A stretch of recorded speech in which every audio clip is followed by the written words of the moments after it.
Good morning.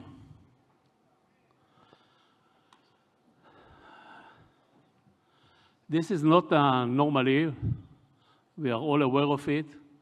We hesitated, should we keep the tradition? We started some 15 years ago, but decided that we should live as much as possible normally, and therefore we are here. And I would like to begin with welcoming everyone that overcame all the obstacles and came from abroad, especially those who came from abroad. I know it's not simple, and I know all the risks connected, and we appreciate it very much. I do promise you that next year we will have a normal, much fuller conference. From the cyber point of view, one cannot ignore the war, the experience that we had last year.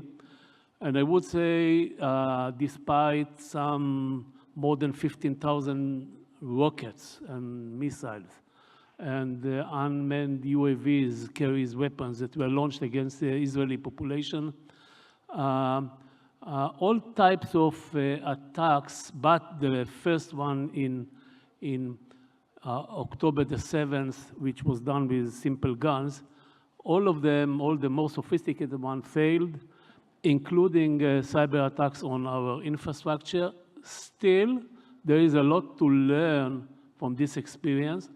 And I would say that the most obvious lessons that we can draw out of the last almost 9 months since last October is that we should take much more seriously the dimension of cyber or information warfare, which we call influence. That is people that use the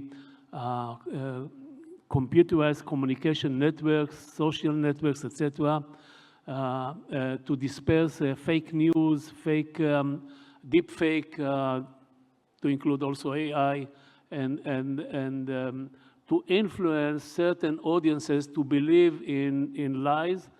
I think with the retrospect, we can say that we here in Israel, we didn't take it as serious as we should have taken it. And that's why we will have during this week also events dedicated to influence, including even a session on using it, new ways of increasing anti-Semitism in the world by using it, etc. From the technological point of view, and this is the main theme of the conference, it's not so difficult once you realize it to identify or to distinguish between fake news and real news, and to alert everyone who reads it that this is suspected as a fake, etc. But when I say it's not so simple, it still needs development, research, etc. I hope we will do it. Can I see the horse? Okay. This is, Gilly already mentioned the team that organized this conference, and I would like to thank them. It's not, of course, the horse, it's the people there. Without them, no one could happen.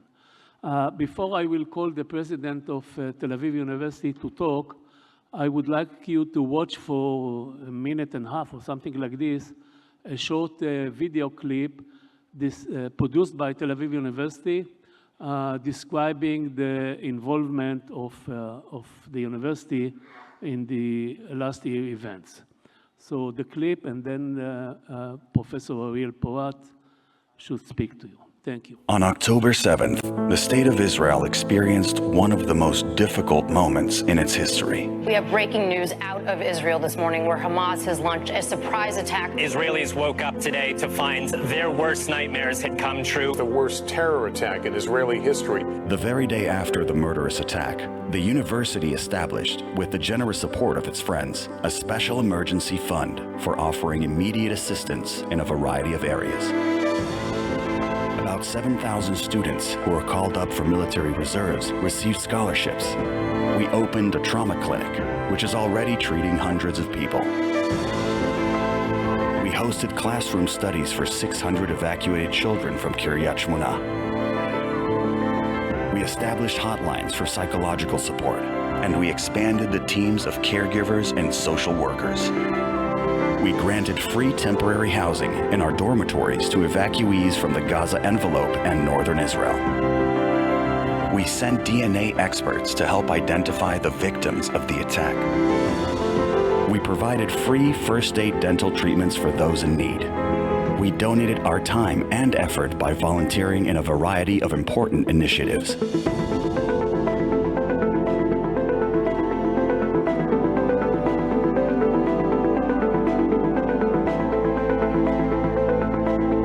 Keep doing what you do, helping us. Thank you so much. Thank you very much for your support.